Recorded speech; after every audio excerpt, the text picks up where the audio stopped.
Hello welcome back to the Rani YouTube channel guys. ಏನಪ್ಪ ಇವತ್ತು kitchen ಇಂದ ಬ್ಲಾಗ್ ಶುರು ಮಾಡ್ತಾನೆ ಅಂತ ಅನ್ಕೊಂಡಿದೀರಾ? ಹೌದು ಗುರು, ಇವಳು ಬೆಳಿಗ್ಗೆ ಎದ್ದು ಬಿಡ್ತಾಳೆ. ಇನ್ನೇನ್ ಮಾಡವ, ನೈಟ್ ಹೊತ್ತು ಮಲಗಿ ತುಂಬಾ ಲೇಟ್. ಇವಳು ಆಲ್ಮೋಸ್ಟ್ ನಿನ್ನೆ ಮಲಗಿದ್ದೆ 2:30 ಗಂಟೆ ರಾತ್ರಿ ಮಲಗಿದ್ದು ಗುರು. ಅಲ್ಲಕ್ಕಂತ ನೋಡಿ ಅವಳು ಹೇಳ್ತಾಳೆ, ನಾನು ಸುಳ್ಳೆಲ್ಲ ಹೇಳಲ್ಲ ಬ್ಲಾಗ್ ಅಲ್ಲಿ. ಅದಕ್ಕೋಸ್ಕರ ಇವಳಿಗೆ ಬೆಳಿಗ್ಗೆ ಹಾಲು ಕಾಯಿಸ್ಬಿಟ್ಟು ಇವಳಿಗೆ ಹಾಲು ಕುಡಿಸಿ ಇವಾಗ ಅಂಗಡಿಗೆ ಪ್ಯಾಕ್ ಮಾಡ್ಕೋಬೇಕು. ದುಡ್ಡುಕ್ಕೋಸ್ಕಂದ ಸೂಪರ್ ಸೂಪರ್ ಸೂಪರ್. ನೋಡಿ ಹೆಂಗ್ ಆಟ ಆಡ್ತಾಳೆ ನನ್ಗೇನೆ ಇವಳು. ಅಲ್ಲಕ್ಕಂದ ಅಡಿಗೆ ಮನೆಗೆ ಬಂದ್ರೆ ಏನ್ ಬೇಕನ್ನಂಗಿಲ್ಲ, ಎಲ್ಲ ಬೇಕು ಅಂತಿರ್ತಾಳೆ. ಹೋಗಂತ ಗೈಸ್, ಆಕ್ಚುಲಿ ನನ್ನ ಹೆಂಡತಿ ಇವಾಗಿರುವಂಥ ಸ್ಟೇಜ್ ಮುಂಚೆ ಈ ಥರ ಇರಲೇ ಇರಲಿಲ್ಲ. ಏನಕ್ಕೆ ಅಂತಂದರೆ ಅವಳು ತುಂಬ ಆ್ಯಕ್ಟಿವ್ ಆಗಿರ್ತಿದ್ಲು. ಇವಾಗ ಏನೋ ಗೊತ್ತಿಲ್ಲ. ಸೊ ಅವಳ ಪರಿಸ್ಥಿತಿ ಹೆಂಗಾಗಿದೆ ಅಂತಂದರೆ ಫುಲ್ ವೀಕ್ ಆಗೋಗ್ಬಿಡ್ತಾಳೆ. ಅವಳು ತಲೆನೋವು ಅಂತಿರ್ತಾಳೆ, ಕಾಲು ಸೆಳ್ತಾ ಅಂತಿರ್ತಾಳೆ. ಈ ನಮಗೆ ಪರಿಸ್ಥಿತಿ ಯಾವಾಗ ಬಂತು ಅಂತಂದರೆ, ನಮ್ಮ ಮನೇಲಿ ಯಾವಾಗ ಹಂದಿ ರಕ್ತ ತಗೊಬಂದು ಹಾಕಿದ್ರು ಅವಾಗ ನಮಗೆ ಈ ಪರಿಸ್ಥಿತಿ ಬಂದಿದ್ದು. ಹಂದಿ ರಕ್ತ ಸುಮಾರು ಜನ ನಾವು ಇವಾಗ ಕೇಳಿದ್ರೆ, ಹಂದಿ ರಕ್ತನ ಯಾವತ್ತೂ ಕೈಯಲ್ಲಿ ತೊಳಿಬಾರ್ದಾಗಿತ್ತು. ನೀವು ಅದ್ರ ಮೇಲೆ ಹಾಲು ಹಾಕ್ಬಿಡ್ಬೇಕಾಗಿತ್ತು. ಅವಾಗ ನಿಮ್ಗೆ ಮಾಡಿಸಿದವ್ರಿಗೆ ರಿಟರ್ನ್ ಆಗ್ಬಿಡ್ತಾ ಇತ್ತು. ನೀವೇನಕ್ಕೆ ಕೈಯಲ್ಲಿ ಮುಚ್ಚಿದ್ರಿ ಅಂತ ಅನ್ಕೊಂಡು ಹೇಳಿದ್ರು. ಬಟ್ ಅವಾಗ ನಮ್ಗೆ ಎಷ್ಟು ಗಾಬರಿ ಆಗಿತ್ತು ಅಂತಂದ್ರೆ, ಫಂಕ್ಷನ್ ಆಗಿದ್ದು ಇದರಿಂದ ಎಲ್ಲ ನೀಟಾಗಿ ಕ್ಲೀನ್ ಮಾಡಿದ್ವಿ. ಆಮೇಲೆ ಏನಾಯ್ತು, ಇದ್ದಕ್ಕಿದ್ದಂಗೆ ಈ ರಕ್ತ ಎಲ್ಲಿಂದ ಬಂತು ಅನ್ನೋ ಗಾಬರಿಯಲ್ಲಿ ಏನಾಯ್ತು, ಫಸ್ಟ್ ರಕ್ತನ ಇಲ್ವೋ ಕನ್ಫರ್ಮ್ ಮಾಡ್ಕೊಳ್ಳೋದಕ್ಕೆ ಅವಳಿಗೆ ಗೊತ್ತಿರ್ಲಿಲ್ಲ. ಇದು ರಕ್ತನ ಏನು ಎತ್ತ ಅಂತ ಕನ್ಫರ್ಮ್ ಮಾಡ್ಕೋಬೇಕಲ್ಲ, ಅದಕ್ಕೋಸ್ಕರನೇ ಕೈಯಲ್ಲಿ ಉಜ್ಬಿಟ್ಲು ಗೈಸ್. ಅವತ್ತಿಂದ ತಗೊಳ್ಳಿ ಒಂದಾದ್ಮೇಲೆ ಒಂದು ಪ್ರಾಬ್ಲಮ್ ಎಷ್ಟು ಪ್ರಾಬ್ಲಮ್ ಬರ್ತಿದೆ ಅಂದ್ರೆ, ನನ್ನ ವೈಫ್ಗೆ ತುಂಬಾ ಪ್ರಾಬ್ಲಮ್ ಬರ್ತಾ ಇದೆ. ಅದಕ್ಕೋಸ್ಕರ ನಾವು ನಮ್ಮ ಕೈಲಿ ಆದಷ್ಟು ನಾವು ಮಾಡ್ಕೊಂಡು, ನಿಜವಾಗ್ಲೂ ಹೇಳ್ತೀನಿ, ಈ ಪರಿಸ್ಥಿತಿ ಎಲ್ಲಾರ ಮನೇಲೂ ಆಗಿರ್ತದೆ. ಯಾರ ಮನೇಲಿ ಮಾಟ ಮಂತ್ರ ಎಲ್ಲ ಮಾಡ್ಸಿರ್ತಾರೋ ಅವ್ರ ಮನೇಲಿ ದೇವ್ರ ದೀಪ ಹಚ್ಚಕ್ಕೂ ಸಹ ಅವ್ರಿಗೆ ಮನ್ಸಿರಲ್ಲ. ನಿಜ ಫ್ರಾಂಕ್ಲಿ ನಾನು ಹೇಳ್ತೀನಿ, ಕೇಳಿಸ್ಕೊಳ್ಳಿ. ನಮ್ ಈ ಮನೆ ದೇವ್ರ ಪೂಜೆ ಮಾಡಿ ಆಲ್ಮೋಸ್ಟ್ 1.5 ತಿಂಗಳಾಯ್ತು. ಪೂಜೆ ಮಾಡ್ಬೇಕು ಅಂತ ಅನ್ಕೋತೀನಿ, ಬಟ್ ಆದ್ರೆ ಮನ್ಸೇ ಬರಲ್ಲ. ಆ ಸಿಚುವೇಶನ್ ಏನಾದ್ರೂ ಒಂದು ಕೆಲಸ ಬರುತ್ತೆ, ಏನಾದ್ರೂ ಆಗೋಗುತ್ತೆ, ಅಲ್ಲೇಗೆ ಆಗಲ್ಲ ಗೈಸ್. ನಿಜವಾಗ್ಲೂ ಹೇಳ್ತೀನಿ, ಹೆಂಗೆ ನಾನು ಹೂವು ತಗೊಂಡ್ ಮಡಗಿದ್ದೀನಿ ನೋಡಿ. ನೆನ್ನೆ ನೈಟ್ ಹೂವು ತಗೊಂಡ್ಬಂದು ಮಡಗಿದ್ದೀನಿ. ಬಟ್ ಆದರೆ ಪೂಜೆ ಮಾಡೋಕ್ಕೆ ಮನಸ್ಸೇ ಬರ್ತಲ್ಲ ನಮಗೆ. ಆ ಥರ ಪರಿಸ್ಥಿತಿ ಆಗುತ್ತೆ. ಎಲ್ಲ ಮಾಡಬೇಕು ಅಂತ ಅನ್ಕೋತೀವಿ, ಬಟ್ ಆದರೆ ಮಾಡೋಕ್ಕಾಗಲ್ಲ. ಏನಾದರೂ ವಿಘ್ನಗಳು, ಏನಾದರೂ ಅಡೆತಡೆಗಳು ಹಾಗೇ ಆಗುತ್ತೆ.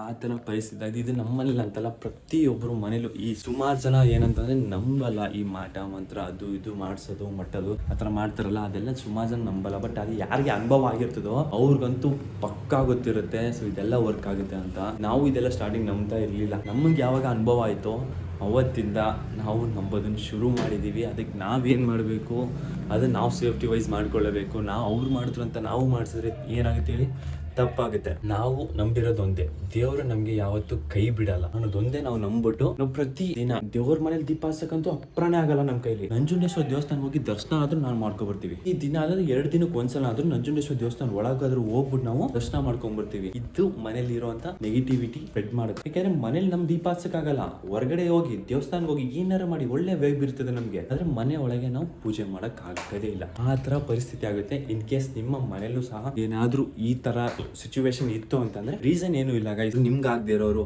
ಆಗೋರು ಈ ತರ ಮಾಟ ಮಂತ್ರ ಮಾಡಿಸಿರ್ತಾರೆ. ಕೇರ್ಫುಲ್ ಆಗಿ ನಿಮ್ಮ ಲೈಫ್ ಬಗ್ಗೆ ನೀವು ಫೋಕಸ್ ಮಾಡ್ಕೊಂಡು ಇರಿ, ಆಯ್ತಾ? ಇದಕ್ಕೆ ಏನ್ ಪರಿಹಾರ ಮಾಡಬೇಕು ಅದನ್ನೆಲ್ಲಾನು ಸಹ ನೀವು ಮಾಡ್ಕೊಂಡು ಹುಷಾರಾಗಿ ಇರಿ. ಯಾಕೆ ಅಂತಂದ್ರೆ, ಡೈರೆಕ್ಟ್ ಆಗಿ ಫೈಟ್ ಮಾಡೋರ್ ಜೊತೆ ನಾವ್ ಏನ್ ಬೇಕಾದ್ರೂ ಮಾಡ್ಬೋದು. ಈ ತರ ಫೈಟ್ ಮಾಡೋರ್ ಜೊತೆ ನಿಜವಾಗ್ಲೂ ಪ್ರಾಣ ನಾವು ಏನಂದ್ರೆ ಏನು ಮಾಡಕ್ಕಾಗಲ್ಲ. ನಮ್ಮ ಮೈಂಡ್ ಫುಲ್ ಬ್ಲಾಕ್ ಆಗೋಗಿರ್ತದೆ. ನಿಮ್ಗೆ ಬರೀ ನಾನು ಇಷ್ಟು ಹೇಳ್ತಿದ್ದೀನಿ ಅಷ್ಟೇ. ನಮ್ ಲೈಫ್ ಅಲ್ಲಿ ಎಷ್ಟು ಎಕ್ಸ್ಪೀರಿಯನ್ಸ್ ಗಳಾಗಿದೆ ಅಂತಂದ್ರೆ, ಮೈಂಡ್ ಬ್ಲಾಕ್ ಆಗೋದು, ಯೋಚನೆ ಮಾಡಕ್ಕೂ ಸಹ ನಮ್ಗೆ ಆಗ್ತಿರ್ಲಿಲ್ಲ. ಆ ರೇಂಜಿಗೆಲ್ಲ ಹೋಗಿದ್ವಿ ನಾವು. ಸಾರಿ ಕಂದ. ನಾವು ನಿಮ್ಗೆ ಪ್ರತಿ ಒಂದನ್ನು ಸಹ ನಮ್ಮ ಲೈಫಲ್ಲಿ ಏನೇನು ನಡೆದಿದೆ ಪ್ರತಿ ಒಂದನ್ನು ಸಹ ನಾನು ನಿಮ್ಗೆ ಎಕ್ಸ್ಪ್ಲೈನ್ ಮಾಡ್ತಾ ಹೋಗ್ತೀನಿ ಒಂದೊಂದು ಬ್ಲಾಗ್ ಅಲ್ಲೂ. ಏನ್ ಮಾಟ ಮಂತ್ರ ಮಾಡಿಸಿದಾಗ ಏನೇನಾಯ್ತು, ನಮ್ಮ ಮನೆಗೆ ಎಷ್ಟೊಂದು ನೆಗೆಟಿವಿಟಿ ಬಂದಿತ್ತು, ನೈಟ್ ಹೊತ್ತಲ್ಲಿ ಎಷ್ಟೆಲ್ಲ. ಇವತ್ತಿಗೂ ಸಹ ಆ ಟಾಪಿಕ್ ನಾವು ಹೇಳಿದ್ರೆ ನನಗೂ ನನ್ನ ಹೆಂಡತಿಗೂ ಹೆಂಗೆ ಮೈ ಜುಮ್ ಅನ್ನತ್ತೆ ಅಂತಂದ್ರೆ, ಅದಕ್ಕೆ ನನ್ನ ಹೆಂಡತಿ ನನ್ನ ಮನೇಲಿ ಒಬ್ಳೇ ಇರೋದಿಲ್ಲ. ನೆಗೆಟಿವಿಟಿ ಸ್ಪ್ರೆಡ್ ಆಗ್ಬಿಟ್ಟು ಮನೇಲಿ ಒಂದು ಆತ್ಮಗಳೆಲ್ಲ ಓಡಾಡ್ತಿತ್ತು ಅಂತಂದ್ರೆ, ನಮ್ಮ ರೂಮ್ ಡೋರು ಸಹ ಓಪನ್ ಆಗೋಗಿತ್ತು ನೈಟ್ ಮಿಡ್ನೈಟ್ 2:30-3 ಗಂಟೆಗೆ. ಆ ಸ್ಟೋರಿ ಎಲ್ಲ ತುಂಬಾ ಇದೆ, ನಾನು ನಿಮಗೆ ಎಕ್ಸ್ಪ್ಲೈನ್ ಮಾಡ್ತೀನಿ, ಓಕೆನಾ? ನೆಕ್ಸ್ಟ್ ಬ್ಲಾಗಲ್ಲಿ. ಇನ್ನೊಂದೇನಂದ್ರೆ, ನನ್ನ ಹೆಂಡತಿ ಏನಕ್ಕೆ ಫಸ್ಟ್ ವೀಕ್ ಆಗಿದ್ದಾಳೆ ಅಂತ ಅವಳು ಮನಸ್ಸಲ್ಲೇ ಇಟ್ಕೊಂಡು ಕೊರಗ್ತಾ ಇರ್ತಾಳೆ. ಏನಕ್ಕೆ ನಮ್ಮ ಲೈಫ್ ಏನಕ್ಕೆ ಹಿಂಗೆ ಆಗುತ್ತೋ, ನಮ್ಮ ಮನೆಯವರೇ ನಮ್ಗೆ ಏನಕ್ಕೆ ಹಿಂಗೆ ಮಾಡಿಬಿಟ್ರು, ನಾವು ಏನು ತಪ್ಪು ಮಾಡಿದ್ದೀವಿ, ಅದೆಲ್ಲ ಮನಸ್ಸಲ್ಲಿ ಇಟ್ಕೊಂಡು ಕೊರಗ್ತಾ ಇರ್ತಾಳೆ. ನನಗೂ ಒಂದೊಂದ್ಸಲ ಅನ್ಸುತ್ತೆ, ಏನಕ್ಕೆ ನಮ್ಮ ಮನೆಯವ್ರು ಹಿಂಗೆ ಮಾಡ್ಬಿಟ್ರು, ನಮಗೆ ಇಷ್ಟೊಂದು ಕೀಳ್ಮಟ್ಟಕ್ಕೆ ಏನಕ್ಕೆ ಹೋಗ್ಬಿಟ್ರು. ಡೈರೆಕ್ಟ್ ಆಗಿ ಮಾತಾಡೋದು ಬೇರೆ, ಈ ಥರ ಮಾಡಿಸಿ ನಮ್ಮನ್ನ ವೀಕ್ ಮಾಡೋದೇ ಬೇರೆ. ನನಗೂ ಒಂದೊಂದ್ಸಲ ಯೋಚನೆ ಆಗುತ್ತೆ, ಈಗ ಏನಕ್ಕೆ ನಾವು ಇಲ್ಲಿದ್ದೀವಿ, ಹೋಗ್ಬಿಡೋಣ ಎಲ್ಲಾದರೂ, ಅವ್ರ ಸವಾಸನೇ ಬೇಡ, ಹಂಗೆ ಹಿಂಗೆ ಪ್ರತಿಯೊಂದು ಅನಿಸ್ಬಿಡುತ್ತೆ. ಬಟ್ ಆದರೆ ನನ್ನ ಮನಸ್ಸು ತುಂಬ ಸ್ಟ್ರಾಂಗ್ ಆಗಿದ್ದೀವಿ. ನಾವು ನಿಜವಾಗ್ಲೂ ಹೇಳ್ತೀನಿ, ಅವಳು ತುಂಬ ವೀಕ್ ಆಗೋಗಿದ್ದಾಳೆ. ಅವಳಿಗೆ ಏನಂದರೆ ಸುಮ್ಮನೆ ಇವಾಗ ಒಂದು ಕೆಲಸ ಏನೋ ಮಾಡ್ತಿರ್ತಾಳೆ, ಪಾಪ ನೋಡ್ಕೊತಿರ್ತಾಳೆ, ಅದಕ್ಕೋಸ್ಕರ ತುಂಬ ಯೋಚನೆ ಮಾಡ್ತಾಳೆ. ಅವಾಗ ಏನಾಗುತ್ತೆ, ಅವಳ ಮೈಂಡಿಗೆ ಬಂದಾಗ ಅವಳು ಯೋಚನೆ ಮಾಡಿ ಶುರು ಮಾಡ್ತಾಳೆ. ಬಟ್ ನನಗೂ ಸಿಕ್ಕಾಪಟ್ಟೆ ಸಲ ಬಂದಿದೆ. ಬಟ್ ಆದರೆ ನನ್ನ ಮನಸ್ಸು ಮೈಂಡ್ ತುಂಬ ಡೈವರ್ಟ್ ಆಗುತ್ತೆ. ಏನಂತಂದರೆ ನಾನು ಇವಾಗ ಅಂಗಡಿಗೆ ಹೋಗ್ತೀನಿ, ಕಸ್ಟಮರ್ ಬರ್ತಾರೆ, ಅವ್ರ ಜೊತೆ ಮಾತಾಡ್ತಿರ್ತೀನಿ, ಅಲ್ಲಿ ನಮಗೆ ಮೈಂಡ್ ಆ ಕಡೆ ಹೋಗಕ್ಕೆ ಬಿಡಲ್ಲ. ಅಂಗಡಿ ವ್ಯವಹಾರದಲ್ಲಿ ಇರ್ತೀವಲ್ಲ, ಸೊ ಅದಕ್ಕೋಸ್ಕರ ನಮ್ಗೆ ಆ ಥರ ಹೋಗಕ್ಕೆ ಬಿಡಲ್ಲ. ಬಟ್ ಆದರೆ ಇವರು ಮನೆಯಲ್ಲೇ ಇರ್ತಾಳಲ್ಲ, ಅದಕ್ಕೋಸ್ಕರ ಅವಳ ಮನಸ್ಸು ತುಂಬ ಯೋಚನೆ ಮಾಡಿ ಫುಲ್ ವೀಕ್ ಆಗೋಗ್ಬಿಟ್ಟಿದ್ದಾಳೆ. ಖಾರ ಭಾತ್ ಆಗಿದೆ, ಅನ್ನ ಆಗಿದೆ, ಸಾರಾಗಿದೆ, ಪ್ರತಿಯೊಂದು ಆಗಿದೆ. ಇದನ್ನು ಇವಾಗ ಅಂಗಡಿಗೆ ಪ್ಯಾಕ್ ಮಾಡಿಕೊಂಡು ಹೋಗ್ಬಿಟ್ಟು ಅಲ್ಲಿ ನಾವು ನಾಷ್ಟ ಮಾಡಿಕೊಂಡು ಅಲ್ಲಿ ಊಟ ಮಾಡ್ತೀವಿ ಇವತ್ತು. ಅದಕ್ಕೆಂದರೆ ಆಲ್ರೆಡಿ 10 ಗಂಟೆ ಹತ್ತತ್ರ ಆಗೋಗಿದೆ. ಅದಕ್ಕೋಸ್ಕರ ಇಲ್ಲಿ ನಾಷ್ಟ ಮಾಡ್ಕೊಂಡು ಹೋಗೋ ತನಕ ತುಂಬ ಟೈಮ್ ಆಗುತ್ತೆ. ಇನ್ನು ಫ್ರೆಶ್ ಅಪ್ ಆಗಿ ಎಲ್ಲ ಮಾಡೋ ತನಕ ಟೈಮ್ ಆಗೋಗುತ್ತೆ. ಆಮೇಲೆ ಬಿಸಿಲು ಸಹ ಬಂದುಬಿಟ್ಟಿದೆ. ಅದಕ್ಕೋಸ್ಕರ ಪಾಪಗೆ ಬಿಸಿಲಲ್ಲಿ ಏನಕ್ಕೆ ನಾವು, ನಿಜ ನಾನು ಹೇಳ್ತೀನಿ, ಏನಕ್ಕೆ ನಾವು ಇಷ್ಟೆಲ್ಲ ಸ್ಟ್ರಗಲ್ ಮಾಡ್ತಿದ್ದೀವಿ ಅಂತಂದರೆ, ಈ ಮನೇಲಿ ಒಬ್ಬರನ್ನೇ ಬಿಡೋದಕ್ಕೆ ಆ್ಯಕ್ಚುಲಿ ಇವಾಗ ನನ್ನ ಮಗಳಿಗೆ ನಾನು ನಾಷ್ಟ ಮಾಡಿಸ್ತಾ ಇದ್ದೀನಿ. ಏನು ನೋಡಿ, ತುಪ್ಪ ಅನ್ನ ತಿನ್ನಿಸ್ತಾ ಇದ್ದೀನಿ. ಓನಮ್ಮ, ಬಟ್ಟೆಗಳು ಬೇಕಾ ನಿಮಗೆ? ಕೊಡು ಅಂತೇಳಿ ಗೊಂಬೆ. ಗೊಂಬೆ ಎತ್ಕೊಬಿಡ್ಲಕ್ಕಂತ ನಿಂದು, ಗೊಂಬೆ ಎತ್ಕೊಬಿಡ್ಲ ನಿಂದು. ಇಸ್ಕೊ, ನನ್ಗೊಪ್ಸಿದ್ರೆ ನಾನೇನು ಮಾಡಲಿ? ಕೇಳೋಳಿಗೆ ಕೊಡು ಅಂತ, ಕೊಡು ಬಲ್. ವಾ, ಫೈನಲ್ ಆಗಿ ನಾವು ರೆಡಿ ಹಾಕ್ಕೊಂಡು ಅಂಗಡಿಗೆ ಹೋಗ್ತಾ ಇದ್ದೀವಿ. ಎಕ್ಸಾಕ್ಟ್ಲಿ ಟೈಮ್ ಎಷ್ಟು ಗೊತ್ತಾ? 11 ಗಂಟೆ 4 ನಿಮಿಷ. ತುಂಬ ಲೇಟ್ ಆಗೋಯ್ತು. ನೀನು ಎದ್ದಿದ್ದೆ ಲೇಟ್ ಆಗೋಯ್ತು. ತುಂಬ ಹೆಡ್ಡಾಗಿತ್ತು, ಅದಕ್ಕೆ ನಾನು ಎದ್ದಿದ್ದೆ ಲೇಟ್ ಆಯಿತು. ಅಲ್ಲಕ್ಕಂತ ಮಮ್ಮಗೆ ಏನಾಗಿತ್ತು? ತಲೆನೋವು ಬಂದಿತ್ತು. ತಲೆನೋವು ಹೆಂಗೆ ಬಂದಿತ್ತು? ತಲೆನೋವು ಹಿಂಗೆ ಬಂದಿತ್ತಾ? ಅವಾಗ ಇವಾಗ ಮನೆಯೆಲ್ಲ ಲಾಕ್ ಮಾಡಿಕೊಂಡು ಹೊರಡಬೇಕು. ಇನ್ನೊಂದೇನಪ್ಪ ಅಂದರೆ ಮಳೆ ಬರೋಂಗೆ ಆಗೋಗಿದೆ. ಸೊ ಅದೊಂದು ತುಂಬ ರಿಸ್ಕಿ.